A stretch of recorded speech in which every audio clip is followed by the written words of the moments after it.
Hello and welcome to the Media Club, your briefing for the week ahead. I'm your host, Matt Deegan. On the show today, is Max holding back Sky? Broadcast consultant Paul Robinson is here to unpick the tangled relationship between Sky and the streamers. Also on the programme are freelancers across our sector getting the mental health support they need. Manori Ravindran, London correspondent at The Ankler, explains. All that plus in the media quiz, we celebrate the use of sound. That's all coming up in the Media Club. Come on in.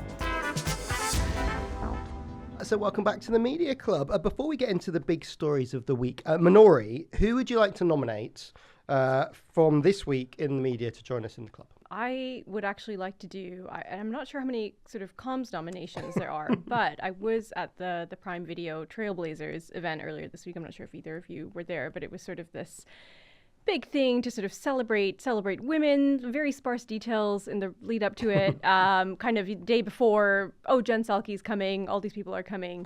And it was I have to say it was a really impressive event, a lot of talent out there. And I actually wanted to give a shout out to Manisha Ferdinand of the Prime Video team, because it's so rare to hear a leader like Jen Psaki actually shout somebody out specifically from stage. But she got from what I understand, it was, she conceived the idea and sort of executed it. And I thought it was really good. I mean, I'm not sure I really always buy into sort of corporate feminism, but at the same time, they do have a lot of, clearly they're trying to go into more female skewing shows, and I thought it was a good way of showcasing that, and I thought Manisha did a great job. There's a lot of investment from the streamers here, isn't there?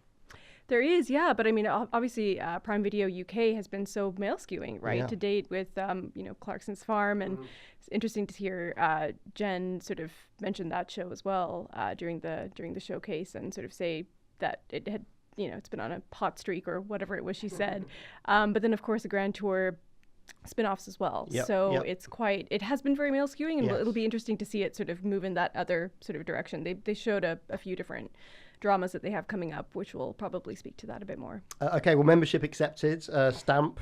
Paul, who would you like to recognise this week? So I'm looking to the US and to the market there, and it's very interesting. You look at the numbers coming out every month, but roughly at the moment in the US, half the audience is to streaming services, which is very fragmented. Lots and lots of players. YouTube number one, Netflix number two, but both of those sub 10%. And then the rest is cable and broadcast. So cable and broadcast, I think, people say declining industry. It's still big, of course, it's America, but going down. So the nomination is to Bill Morrow, who is the CEO of DirecTV. And DirecTV have just bought out Dish and Sling, which makes them the largest pay TV operator in the US. And really, that's like the two satellite companies merging together. So they'll have about 20 million customers. And the reason it's important is for content owners. What you need is choice. If the streamers get to dominate, then they will start determining what gets commissioned. They'll start determining prices. You need multiple suppliers. You need competition. You need choice. So we need pay TV to continue to exist. So this, I think, will give pay TV a few more years in the American market. I think it will actually last a long time, but it will certainly make them more robust. They'll have more scale. They'll be able to make some savings, of course. So I think pay TV might well do very well in the US now that Bill Morrow has come in and made that happen. Excellent, Bill. He's welcome. Cards in the post. Talking about television, I want to start with a lawsuit from Sky that's just been filed against Warner Brothers Discovery. Friend of the show, Adam Bowie's written a really good blog post about it, which we'll put in the show notes and the newsletter. Can you tell us what's going on?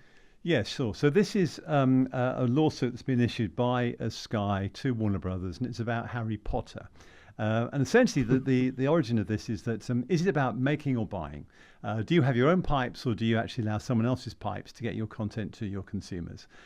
Sky have had output deals with all the major studios, and that's why Sky Movies and Now TV have got all the P1 movies, and why Netflix has struggled a bit and hasn't really got many of the Hollywood titles. Sky Atlantic has been absolutely dependent on HBO content, as has Now TV, Game of Thrones and many other titles. And HBO's track record of producing amazing shows has been there for many, many years.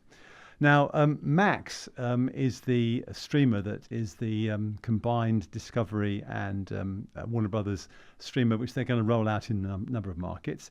It's in a number of European markets already, but not in the Sky markets. In other words, UK, Germany, and Italy. And the reason being is that Sky have the rights to the HBO properties. So what they've done is that Warner Brothers have created this thing called Max Originals, which are going on in the US. Max is a streamer in the US, and it's got a reasonable market share. I mean, it's sort of about eighth, in fact, with 1.3% of total viewing in the US. So these originals are going on there, but these were outside the deal. Sky went back. So the deal was sort of, if it was on normal HBO, Sky got access to them, but the sort of originals banner, that's in a different pot. It was a new label, a different pot, and they were not included in the deal because the original deal didn't include that label of production. They then went back and did a subsequent amendment to the contract whereby they could access a selected number of these originals by making an investment in those productions at a 25% or so amount. And they were allowed to have up to or more, two or more per year. However, the Harry Potter series does not appear in that bucket. And if you're Sky, if you look on the list of what's coming up, you'd put your money into that one, wouldn't you? You would put your money into that one. It's pretty much a sure banker. So basically, Sky is saying, look, we haven't got Harry Potter. We need Harry Potter. Now, the upside of all this is that actually Warner Brothers probably need Sky, and Sky need Warner Brothers because getting distribution and getting new customers is very, very difficult. If they can do a deal whereby they can be put on all the Sky distribution, that's going to obviously help Max in the UK and Germany. So I suspect there's going to be some sort of resolution here. But clearly, if all the HBO content disappeared from Sky, it wouldn't be a killer, but it would be damaging.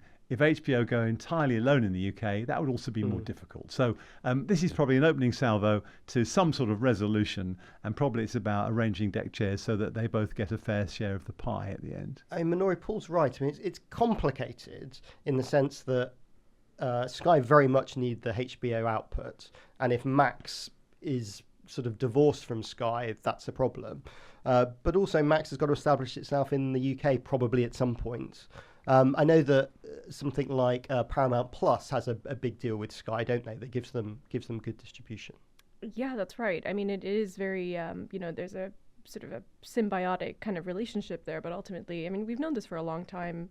In terms of Max ultimately launching in the UK, it's just been a matter of when. But I think what's really interesting is sort of, I'm not sure if either of you were at RTS a few weeks ago, but to see, Cecile basically sat there next to Andrew Giorgio from Warner Brothers Discovery, and obviously, this lawsuit is sort of rumbling kind of quietly in the background, and the two of them are sort of like it was funny actually because I took this photo of them because the vibe was so odd. It was sort of like it's kind of like actors who have sort of dated during production and they've broken up and now they're on the press tour.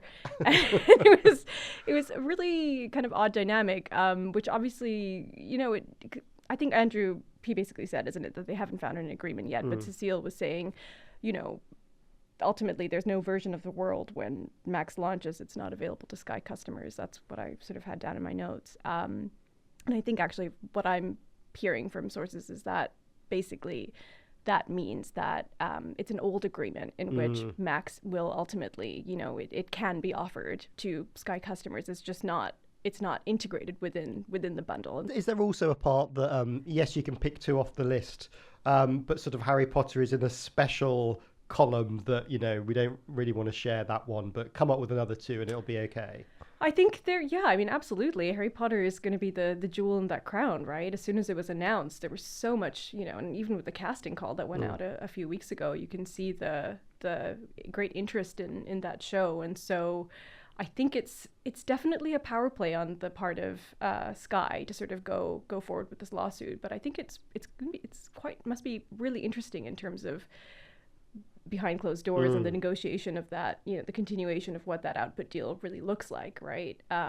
Obviously, as Paul said as well, you can imagine that it is in everyone's best interest for them to reach some sort of an agreement, but to have it out in the open like this, it's not really Sky's style. Yeah. They've done it before. It's not the first. No. It is Sky style. They've done it. Did it with Disney. It's like old school Sky. They've done it before. It's old school Sky. It's slightly old school, but this is about actually rattling the sabers. I mean, if you don't have a lawsuit, you're not serious. The other thing to say, of course, is David Zaslav has actually changed the strategy for distribution at Warner Brothers Discovery.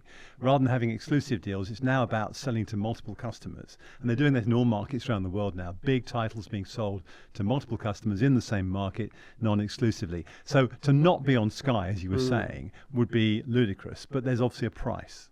I mean, is there also this challenge for Sky into becoming an aggregator?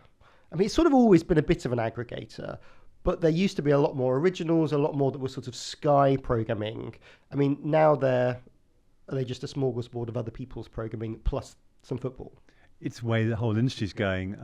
There was a conference called APOS last week in Bali, which sadly I didn't go to, which is Where were our tickets? I know. I have been, but not this year. And Tata Sky were there, and they've got this thing called Tata Play. And in fact, they're trying to push that around all the Asian customers. And they're basically saying, we've got everything. We've got Disney, Netflix, everything's bundled in here. They're calling it a super app. You put one app on your platform, it's all there, one subscription. Customers don't need to worry about where that show is and which platform it's on or which streamer it's on. You get that show anyway, and it's all in one app. It's definitely the way to go because customers are getting confused now.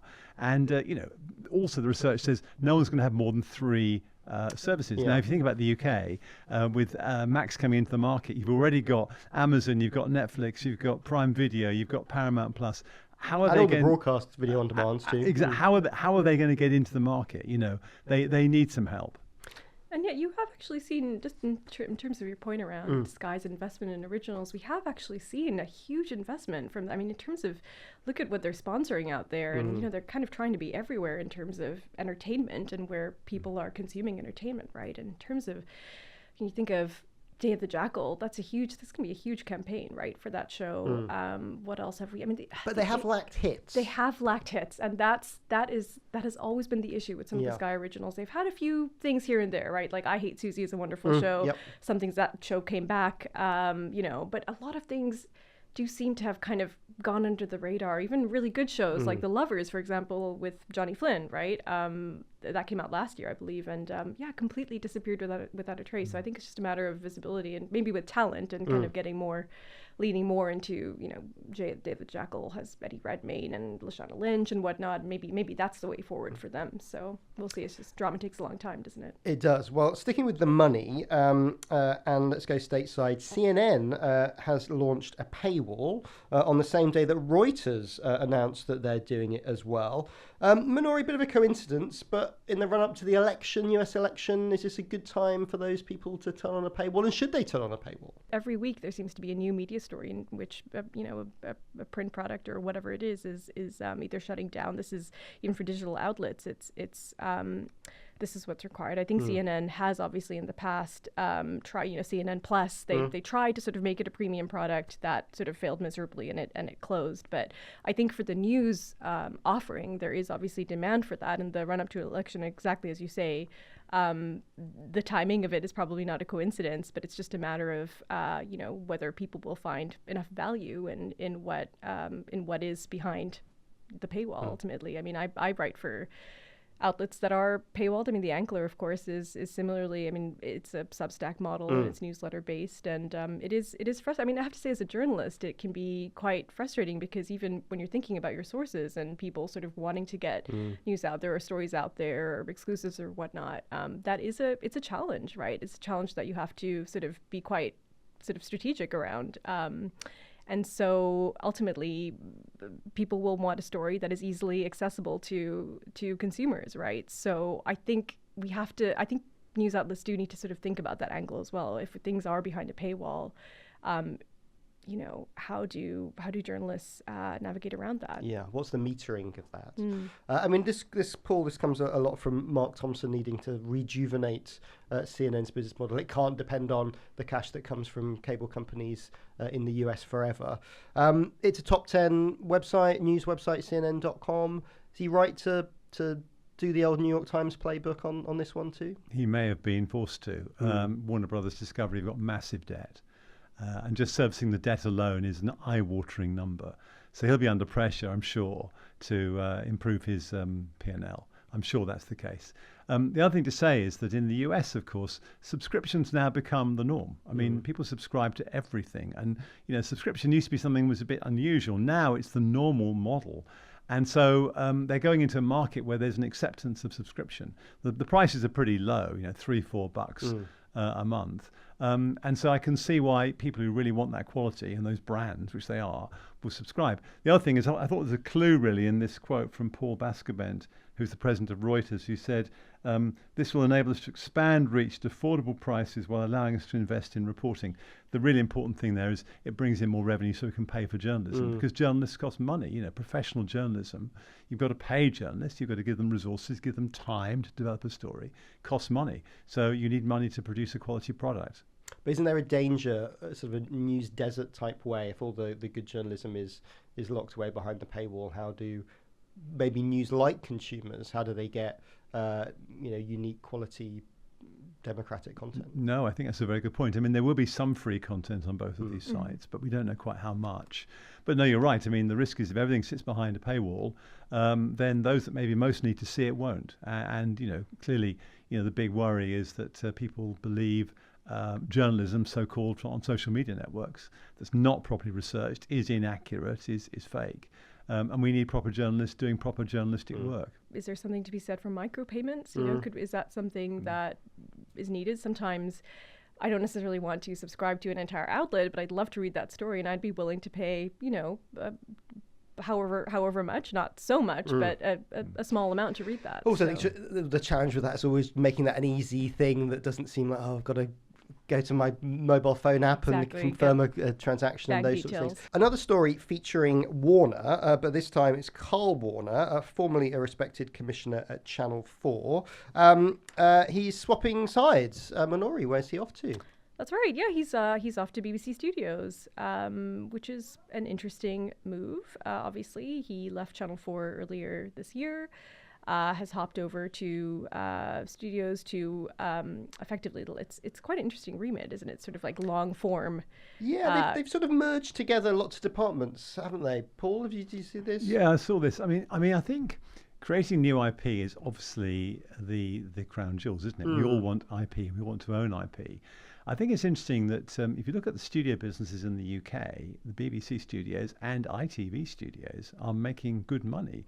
ITV, when they disclosed their numbers recently, you saw the greatest growth in revenue was from ITV studios, not from the broadcast business. So I think there's evidence that there's money to be made in making content, and British content does travel very well and selling it around the world. So I imagine BBC Studios is being asked to up its game to come up with more formats. And there's also, of course, the relentless push by the BBC into young formats, which Karl will do very, very well, and that's partially to protect the license fee. So I think if he can be given the freedom, maybe he will come up with another hit, and that would be obviously great for BBC Studios. Manori's had quite a lot of hits. He was involved in the Strictly reboot, I think youngest ever commissioner at the BBC, at the public service end when he was there.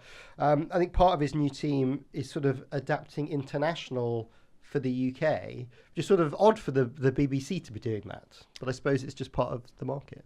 Yeah, no, it definitely is. I mean, normally we have seen things sort of going the other way, right? And obviously with something like with Ghosts was a massive hit for studios. And I know for sure in the last year, the US has become a huge sort of focus for them. It is quite interesting that it's sort of, I guess, even looking at something like Cheers, right? Yes. And that potentially coming back here with Big Talk kind of helming that.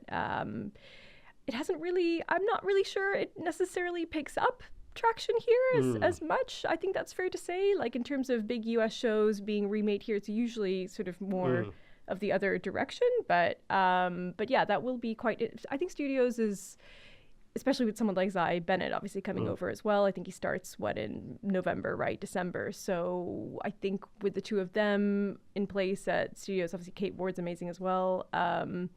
Yeah, I think more to come, I suppose. I'll be looking at them with a lot more interest, I think, than I probably have for a long time. Yeah, Paul, it's interesting because when we think about the BBC, we think UK so much, but for them to really be successful, they have to be a truly global operation.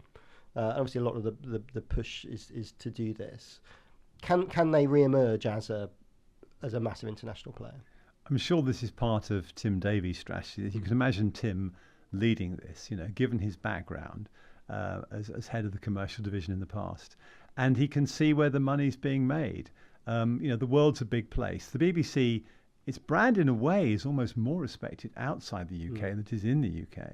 So a BBC production has got a lot of traction. And as you were saying, BBC America is now doing very, very well. So I think it's smart. I mean, what's interesting about this, of course, is does he think this is a way of maybe coping with what are going to be license fee settlements that are less favourable? Even with the current government that's more likely to be more favourable to the BBC, there will be a limit to what they can do. The BBC's got to find money from somewhere, and maybe this is a future funding source. Well, if you get someone else to pay for it, you will. Yeah, absolutely. The government, always good, whatever it is. The government, whichever flavour, would like that. Okay, we're back with Paul and Manori after these messages. Hello, Media Club listeners. Patrick here from Podcast Discovery, the podcast marketing company. This week, our team have been thinking about the BBC. They won an awful lot of British Podcast Awards. Does that mean that your show should be more like theirs? From using your existing inventory to learning what your audience want, or simply writing the best award submission. Find out what we can all learn from the BBC at podcastdiscovery.com.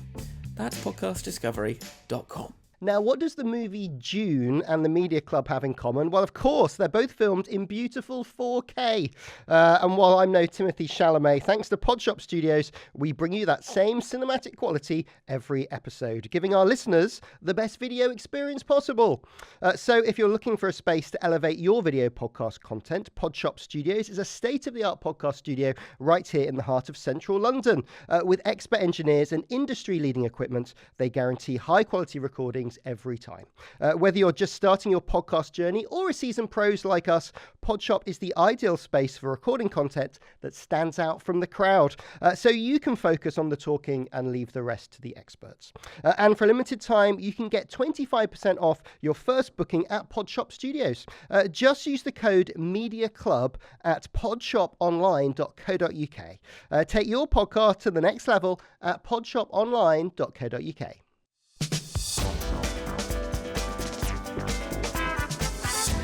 So this week in the Media Club, we overheard staff at Private Eye haven't had the best week after a taxi carrying editor Ian Hislop had its window smashed. But this was not an attack as first thought, rather a mechanical fault with the car's engine. Nevertheless, the incident gave many echoes of a Charlie Hebdo-style attack. James Harding met with hacks at The Observer this week to calm fears of redundancies if Tortoise do take over the Sunday paper. Given the history of newspaper takeovers in the country, it might be hard to make the case. And former media reporter at The Guardian, Jim Waterston, has published his first story on London Centric, his new local journalism project. He promises no clickbait, no oligarchs pulling the strings, just quality original journalism about London. Focusing on the ownership of the Standard newspaper, he's managed to doorstep proprietor Evgeny Lebedev, receiving the message from the Lord, this was on Twitter, your ex-colleagues tell me the general feeling was you are a prick. Charming stuff. Paul and Manori are still with me. Paul, I gather you've just launched a new fast channel in your 63rd territory, it says here. Which far-flung places have these popped up on? Yes, this is really exciting because it actually includes the UK. Oh. So here I am running this international business, and I'm in Africa, and I'm in Singapore and Malaysia and other far-flung places, and can't see the product, so I can actually see it. So it's a fast channel called Video Game Heroes.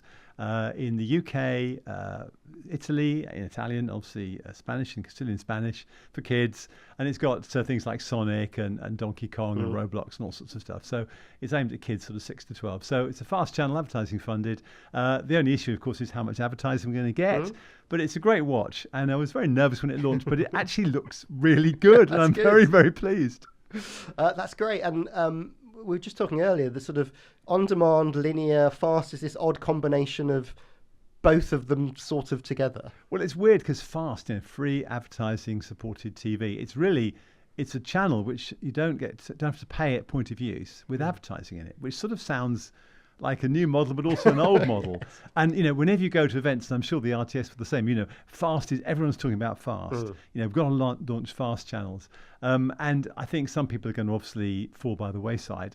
But it's interesting. I think the really interesting strategic point is that people like Samsung and LG and Hisense, who together represent about 85% of the total TVs shipped around the world, are putting up their own TV services. You know, in Piccadilly Circus, that huge billboard has been Samsung TV Plus for the last week. I mean, they're really going for it. And I've sort of seen sometimes invisible. We think about the Skys and the Maxes, but actually they own quite a lot of real estate. They do. They own a lot of real estate. I mean, that's why Sky Glass is there, because Sky realised that equipment manufacturers are the new gatekeepers. So this is a whole new brand of television where you're working with TV manufacturers, not with broadcasters. I mean, Manori, you've been writing about money a little bit this week. I have, actually, yes. I've been sort of really immersed in the world of my goodness, well, what we used to say branded content, and is now brand-funded entertainment, ad-funded programming, AFP. Yeah, I was sort of put onto this subject because I wrote a story a few weeks ago around the erosion of mid-size budgets, kind of the disappearing middle, which of course there's been so much hand-wringing around over the last few months, and specifically last year really, I would say. But a lot of that, ultimately, what people were saying is that brands are coming in to fund the programming that the lifestyle programming, really, I should say, that broadcasters are increasingly sort of turning their backs on. And so that's what the story's about. And it's been really illuminating, actually, just sort of hearing about the different strategies in place at places like ITV and Channel 4. I mean, sometimes it was a bit of a dirty word. Yes, that exactly. You were taking some ad cash for a thing. Yeah. But actually, it's supporting quite a lot of creative ideas now that maybe wouldn't be paid for normally. Well, it is, and I think the success that the signs of success really, I would say, are probably in things returning. Cooking with the Stars, for example, right, for ITV, made my South Shore now in its fourth season, just wrapped actually.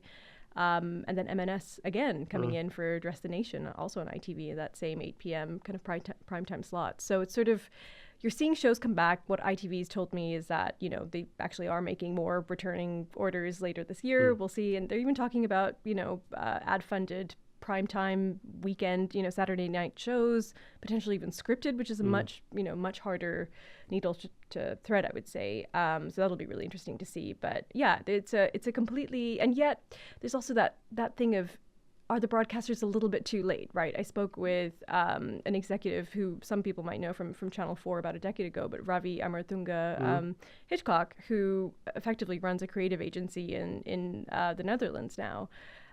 They're based in Amsterdam, and he was saying this was really big 10 years ago, right? But now the brands, like the big global brands, have moved. They're not looking at the UK linear market necessarily. They want something global. They want to go to meet the consumers where they are, and that's not necessarily on ITV or Channel 4, right? Like it's on YouTube, it's TikTok, it's Instagram, and so it's been a fascinating sort of glimpse into all of this, and we'll have to see whether AFP really is kind of here to stay. It could very well be for certain kinds of content. Well, another group of people grappling with digital is the audio industry. Paul, the radio research body RAJAR's released new data on UK listening. This is their MIDAS study. It's different to the normal quarterly RAJAR which comes out. What does MIDAS tell us? Yeah, sure. So MIDAS, this is a survey of about 2,000 RAJAR respondents over the summer. And this includes not just radio, but all listening. So radio, podcasts, stream music, audiobooks, and so on. And I mean, the first headline is that, audio is incredibly healthy. 96% of the population, 15 plus, listening to something every week, 56 million adults in total. But what's interesting, I think, is how the different types of audio are performing very differently according to age groups. Yes. So, I mean, if you take live radio, for example, if you look at the 55 plus audience, 92% listen to live radio every week. Good for Boom. But if it's 15-24, it's only 78%. So it makes it... Which still is pretty attractive. It's still good. It's still good. But when you come to the time spent listening, it doesn't look quite so good. But, I mean, obviously that means for Capital and KS and Radio 1 and so on. Podcasting, very interesting, completely the opposite. So amongst podcasts, 15-24, 31% have listened to a podcast in the last week, only 14% of 55 pluses. On-demand music, even more dramatic, 67% of 15-24s, but only 15% of 55 pluses. And this is another one, owned music, as someone who's got a stack of CDs and vinyl. Well, okay, vinyl. Yeah. My 12-inch albums are very treasured. Amongst 55 pluses, 25% have listened to their own music, but only 16% of 15-24s. And then the thing they go on to then is talk about the mood states. And I think this is really interesting because it tells you that, in fact, these different audio sources are fulfilling different needs. So live radio, really good at keeping you company, keeping you in the loop, and providing a social soundtrack, providing something to talk about in the work or in the pub at night or whatever. Podcasts, just amazing at broadening my horizons. Podcasts are the best by miles. And that sort of comes across as being their real niche. That's where they really score. On-demand music is about lifting a mood, and it might be about you want music, for a dinner party or something like that. And then catch-up radio, which is really interesting, is to relax or keep me company. And then just to sort of look at the share of listening, this shows a slightly more dramatic change with age. Radio still dominates. All radio is about 84% if you look at all adults. But if you look at 55 pluses, 84% of their time is spent listening to live radio, 3% podcasts, but 15-24s, live radio is no longer the biggest single source of their time, 37% live radio, 44% catch up, and 13 podcasts. So in other words, younger people are listening to many, many more podcasts than older people. What's interesting is the total radio numbers are quite similar. If you add the live to the catch up, it's 81 against 87. So effectively, all that's happening is that younger people are listening to radio, but more and more of it is to catch up and not to live radio. And some of that probably into podcasting as well. And podcasting, It's interesting, will that carry on as they get older, or will it adapt a little bit more to the... That's the big question, isn't it? Pluses? Yeah, a big question. I mean, I suspect that some of that behaviour will get carried forward. Yes, I agree. Finally, just before the quiz, an update from the film and TV charity and their ongoing quest to tackle freelancers' often very poor mental health. The numbers aren't brilliant, are they, Manori? No, they're not. And I think it's sort of an extension of what we've really been seeing in the last, few years. I think a lot of, when we think about the freelance contingent of this industry, which is vast, and everything that they've gone through, I think, what is it, like 35%? Yeah, so I've got the numbers here. So some 35% of respondents said their mental health is poor or very poor, which is an increase on the 24% who said the same thing in 2022. And nearly a third of respondents said they had experienced suicidal thoughts in the past 12 months. I mean, how much of this is connected to just the state of the economics of television? Yeah, I mean, I think there's a huge sort of correlation there, of course. We've really seen, Action for Freelancers, for example, was rolled out at the Edinburgh TV Festival, and that's a group of, there's a lot of different stakeholders, right? That's Bectu, it's the broadcasters. Richard Watcham is sort of leading the charge on the broadcast side. That was, now we're in October, that was August. We're still waiting to see what that actual plan is. There were drafts almost 2 months ago, but ultimately it's sort of like what's happening, right? And I think there's a little bit of impatience around that, and some concerns, probably, I would say, fair to say, in terms of how it's come together and how much freelance input there is. These things affect people's mental health, right? People want to know, especially the freelancers in this industry, that there is a plan in place going forward. And of course it's difficult because in 2025 things are meant to come back, right? If you look at the studio space in this country, it's all being booked up. Things are meant to come back on track. This will be a different story in 2025, but will people last that long, really, right? This has been almost, a year, 2 years for some people without steady work, and it's really taking a toll. It would be great to see Action for Freelancers really sort of get underway. I'm not sure why it took so long for it to actually be stood up in the first place, but you just hope that broadcasters sort of give the community a little bit of hope. There's lots of support from the TV and film charity. And if you're in the good side of this and doing all right at the moment, there are good people to maybe donate some money to TV and film charity. Just enough time for the quiz. Let's see how much you've been paying attention to the media news this week. This week's quiz is entitled, What's the Sound? In celebration of the news that the BBC has expanded its sound effects library to the public, we have 3 media stories from the week that you must name through the sounds we play. So you can buzz in with your names if you know the answer. So Paul, you will say Paul. And Manori, you will say? Manori. Let's play What's That Sound? Sound number 1. Paul. This sounds like a pub. Yes. Or a tavern. To use the old phrase. This is a remake of Cheers, and this is Simon Nye, who's behind Men Behaving Badly, and they want to remake it for the UK audience. They do, and we talked about it slightly earlier. This is Big Talk, isn't it, Manori? That's right. Yeah. So it's Kent and Allen.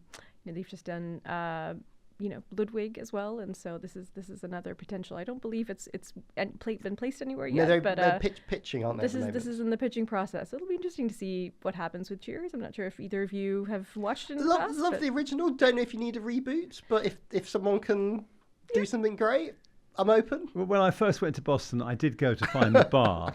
And I have to say, it's tiny. I mean, it was really disappointing. I mean, I sat there for a while thinking I want a picture, but it didn't look like the bar on the TV somehow. But I think there's an affection for it. I don't know whether we can reinvent it. I mean, it sounds like Coronation Street to me. Yeah, or the Queen Vic. Or the Queen Vic. So I don't know what it's going to be. Pop culture here is a thing, though, isn't it? I mean, like, yeah, we love it. Yeah. Okay, sound number 2.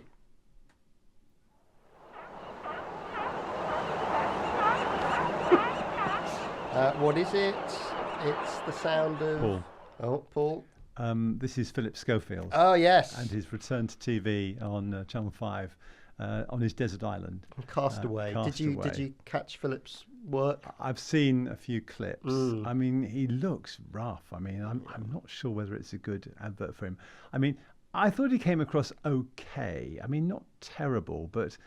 I'm not sure whether this is going to rehabilitate him. I mean, it was an awkward watch, really. And I feel a little bit sorry for him, actually, because I do know him and I worked with him at Radio 1.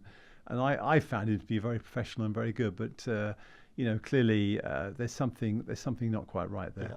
Did you catch it, Manori? I did, yeah. I've not seen. I'll be totally honest. I've not had 3 hours to spare to watch. To dedicate to Philip Schofield. Dedicate to Philip Schofield. I did find in that first, the first episode, which I watched in its entirety, I was kind of like, my God, wow, this is going to be a lot of Philip. And I don't know. I mean, I have to say I do find that there is some value in hearing this perspective. I do find it interesting to hear somebody, and he is sort of a natural entertainer. It's not like it's just sort of a very dry personality. He kind of lights up the screen as he did for so long, but not to say that, not to excuse what he did. It was egregious and all the rest of it. But I personally, as a TV viewer, it's interesting to hear what he has to say from someone from the other, on the other side. Channel 5 always love a little tactical bit of scheduling. Right, sound number 3. Oh, let's hear that again. So a sort of delivery sound, then a kind of oh no sound. What story is that suggesting? An email that maybe went awry this week from a news journalist? Oh, this is Laura Kuensberg. Yes, you buzz in, Manori. Sorry, Manori. Yes. Manori, apologies. I've also just completely escaped my brain what was on the quiz for reading, hence why Paul has completely wiped the floor with me. Yes, Laura Kuensberg, I guess it was, last night, right? Sort of announcing that she's kind of, I have to say, props to her for actually owning up and saying, so she's interviewing Boris Johnson, and she sent her notes to Boris Johnson. Yes, with her questions. Yes, which I imagine we've all done it. Like, I'm thinking about somebody, so they're in the to box, and then it's gone. Obviously, the internet has jumped on this and had it as another example of some bias from Laura. Yes, exactly. Yeah, it's probably not the journalist that you kind of. It's harder for some people to come out of something like that, right? And so I think people I'm not privy to the exact discourse since you did make this admission last night, but I suppose maybe there was no way around it. I guess you had to say something. I think right to come out with right it. to come out. Congratulations, Paul, to there as a prize. You get to investigate our email systems just to make sure that we're sending the right things to the right people. Oh my goodness me, Manori, would you like to win instead? I'm good, Paul. I'm fine. Thank you both for joining us today. Thank you. Thank you. And we want you to be a part of the Media Club too. It's really easy to join. Just go to themediaclub.com and give us your email. It's free, and hopefully each week when I've got time I write a sort of broader view of the week and what I thought of what our guest said. Go and sign up, all free, themediaclub.com. And if you want to nominate someone to join the Media Club, just drop us an email, hello@themediaclub.com, hello@themediaclub.com. My name is Matt Deegan, the producer was Matt Hill. It was a Rethink audio production with support from Podcast Discovery. We'll see you next week.